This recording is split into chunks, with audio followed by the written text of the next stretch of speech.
마이너스 99.99%. 개당 10만 원을 넘던 암호화폐가 일주일 만에 1원이 됐습니다. 지난 5월 순식간에 수십조 원이 증발해버린 이른바 루나 폭락 사태입니다.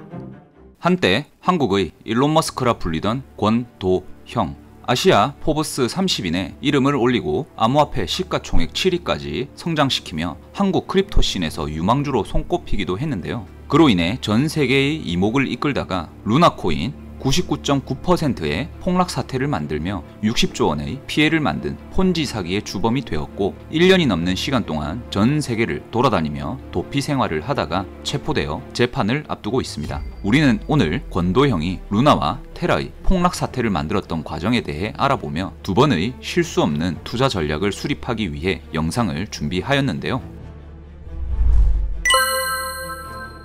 먼저 권도형은 학창시절부터 천재로 불리며 미국의 명문대인 스탠포드 대학에서 경제학과와 컴퓨터학과를 전공하였는데요. 권도형은 대학 졸업 이후 애플과 마이크로소프트에서 인턴을 거치고 한국으로 돌아와 사업을 시작했지만 거듭 실패를 합니다. 실패를 거듭하던 중 티켓몬스터와 티몬의 창업주로 유명한 신현성 의장을 만나는데요. 신현성 의장은 펜실베니아 와튼스쿨 출신으로 티몬을 창업하여 벤처 성공신화로 이름을 떨치던 인물이었는데요. 당시 티몬은 쿠팡과 위메프, 11번가 등 업계 경쟁에서 결제 비용 출혈로 골치를 썩고 있을 때인데요. 신현성 의장은 권도형을 만나 결제 수수료를 줄일 수 있는 방안을 모색하던 중에 불필요한 수수료를 주지 않아도 되는 암호화폐를 활용하기로 뜻을 모았습니다. 당시 시세가 급변하던 비트코인을 바로 결제에 활용하기에 무리가 있다고 판단, 신현성 의장과 권도형은 달러나 금과 같은 일정한 자산의 가치가 고정되어 가격이 변하지 않는 암호화폐인 스테이블 코인을 발행할 것을 생각해내고 실행에 옮기죠. 쉽게 말해 코인 한 개의 가격이 1달러에 고정이 되는 코인이라면 결제에 활용할 수 있겠다고 생각한 것이죠. 그렇게 탄생한 것이 테라코인의 전신인 테라폼 랩스인데요. 싱가포르에 본사를 둔 테라팀은 한국에 커널랩스라는 지사를 두고 테라코인 개발을 시작하였습니다.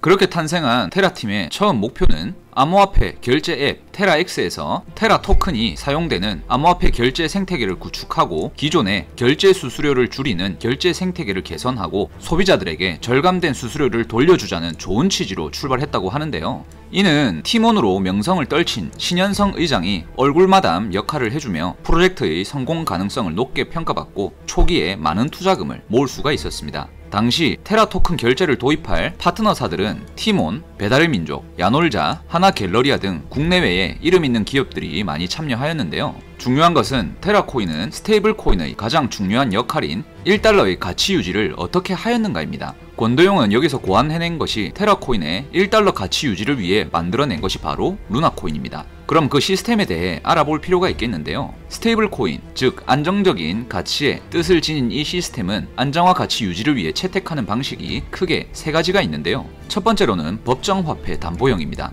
달러나 원화 등 법정 화폐를 담보하여 가치 유지를 하는 방법이 있습니다. 즉 코인의 발행량과 비례하여 법정 화폐를 보유해서 가격을 유지하는 방식이죠.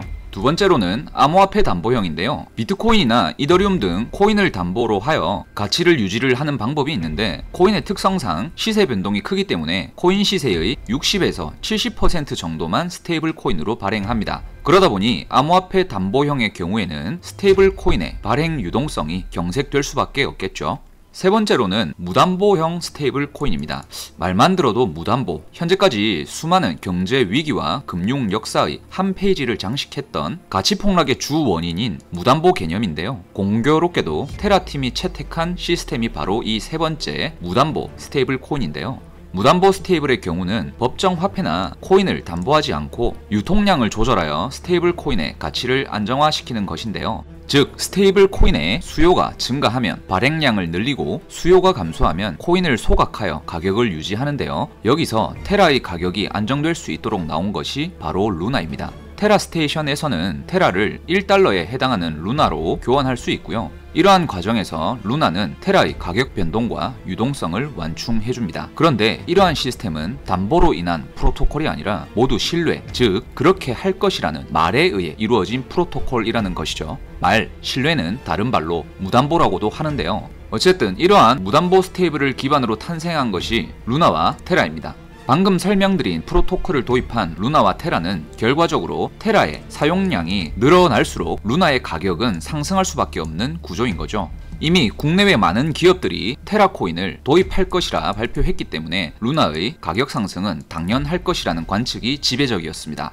이러한 내용을 기반으로 테라와 루나는 ICO를 추진했고 그 결과는 흥행에 성공하고 수백억에 달하는 투자금을 유치하였습니다. 여기서 이들은 테라를 이용한 암호화폐 결제 구조를 만들기 위해 차이라는 회사를 설립하였고, 권도영은 블록체인을 활용한 결제 수수료 절감의 슬로건을 앞세우며 수많은 차이의 유저를 확보하는 데 성공합니다. 공격적인 마케팅을 통해서 차이의 유저는 순식간에 200만 명을 돌파하면서 루나와 테라의 상용화를 눈앞에 둔 것처럼 보였습니다. 하지만 여기서 권도영은 고민에 빠지게 되는데요.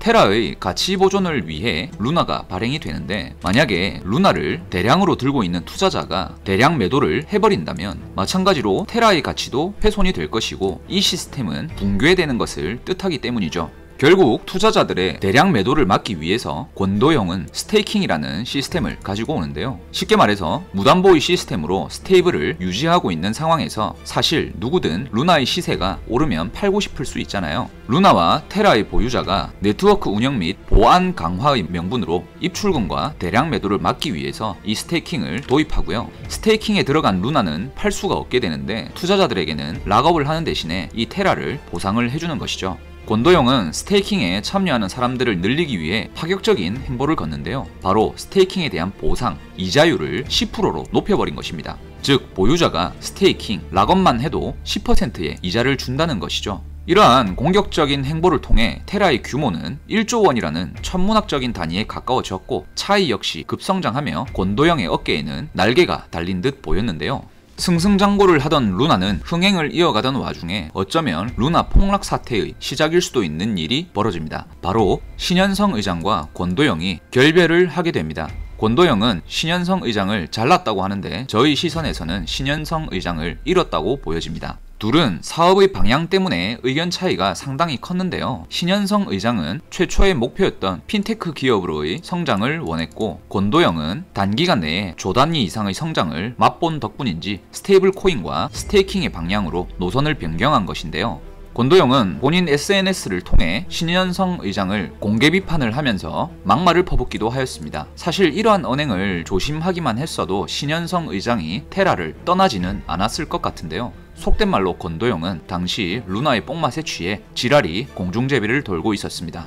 신현성 의장이 공식적으로 테라 프로젝트에서 사임하며 독재적인 권력을 쥐게 된 권도영. 그때부터 거의 인사불성 경영을 일삼기 시작하는데요. 회사의 직원들에게 막말을 퍼붓는가 하면 코인 회사들의 몰락을 지켜보는 것은 즐겁고 재밌다면서 오락이라고 표현하기도 하였죠. 이로 인해 회사의 핵심 인물들은 모두 떠나가기 시작하였는데요. 그랬음에도 기세가 죽지 않는 권도영은 여기서 루나 테라 폭락 사태의 뇌관인 앵커 프로토콜 프로젝트를 추진하게 됩니다. 앵커 프로토콜이 바로 루나와 테라를 휴지 조각으로 만들어 버린 것인데요. 앵커 프로토콜은 쉽게 말해 테라 블록체인 내의 은행 역할을 하는데요. 테라의 스테이블인 UST를 예치해서 이자를 받거나 대출을 내어 이자 지급을 하는 역할을 하죠. 이것만 보았을 때는 일반적인 스테이블이라고 볼 수 있는데요. 권도영은 빠른 시장 선점과 더 큰 자금 유치를 위해서 일반적인 이자인 3에서 5% 정도가 아니라 앵커 프로토콜은 19%라는 엄청난 이자를 지급하기로 하였는데요. 문제는 바로 여기서 발생합니다. 은행이 돈을 벌기 위해서는 대출금리가 예금금리보다 높아야 예금을 한 사람에게 담보가 될 수 있는 건데요. 쉽게 말해서 내가 10만원을 친구 동수에게 빌려서 친구 명식이에게 꿔준다고 칩시다. 그럼 내가 단돈 5천원이라도 남겨야 이 일을 계속 해먹고 살 거 아닙니까? 그럼 친구 동수에게 10만원을 예치하라고 하면서 한 달 뒤에 10만 2천원으로 돌려준다고 얘기를 하는 겁니다. 그럼 동수에게 빌린 10만원을 명식이에게 빌려줄 때는 너 한 달 뒤에 갚을 때 10만 7천원으로 갚으라고 얘기를 하는 거죠. 그럼 한 달 뒤에 명식이에게 10만 7천원으로 받아서 동수에게 10만 2천원으로 돌려줘야 내가 5천원이 남는 건데요. 지금 이 앵커 프로토콜에서는 동수에게 10만원을 빌리면서 한 달 뒤에 10만 7천원으로 갚겠다고 하면서 빌렸는데 명식이에게는 한 달 뒤에 10만 2천원으로 갚아도 된다고 해주는 꼴이 되는 거죠. 그럼 5천원이라는 손실이 나한테 발생하게 되는데요. 앵커 프로토콜은 예금 이자가 19.5%이지만 대출 이자는 오히려 18%인 거꾸로 가는 시스템을 도입한 겁니다. 이는 권도영이 디파이 스테이킹 물량을 폭발적으로 만들기 위한 수법으로 보이는데요. 권도영이 착안한 시스템은 결국 커지면 커질수록 더 큰 폭탄이 되는 욕망의 소용돌이를 만들어 버린 것인데요. 이 시스템을 유지한다는 것은 결국에는 다단계 돌려막기, 즉 폰지 사기라는 것이죠. 이는 앵커 프로토콜 내부 직원들도 이 시스템은 유지가 불가하다고 했지만 돈에 눈이 돌아간 권도영은 이미 악마가 되어 있었습니다. 하지만 투자자들 사이에서는 이자율 20%에 달하는 이 시스템이 상당히 매력적으로 보였을 겁니다. 그냥 들고만 있어도 20%씩 주는 투자 상품이 사실 어디 있겠습니까? 수많은 사람들이 싼 이자를 주는 은행 예금을 깨서 전 재산을 이곳에 투자하기도 하면서 순식간에 150억 달러, 즉 우리 돈 20조 원의 자금이 예치되었습니다. 언젠가는 터져버릴 시한폭탄의 규모가 20조 원을 넘겨버린 것이죠. 이러한 자본시장의 괴물이 되어버린 권도영에게 전 세계 많은 경제학자와 금융 전문가들이 앵커 프로토콜 시스템을 비판하자 권도영은 마치 중2병을 앓고 있는 말갈량이 마냥 대처하기 시작합니다. 한 경제학자가 테라 프로토콜의 시스템을 비판하자 권도영은 가난한 사람과 토론하지 않을 것이며 거지적선할 시간이 없다라고 얘기를 했고요. 또 한 전문가는 300만 달러 규모의 테라, 루나의 이자는 어떻게 마련할 것이냐고 묻자 권도영은 패드립을 치면서 아주 인사불성의 모습을 보여주고 있습니다.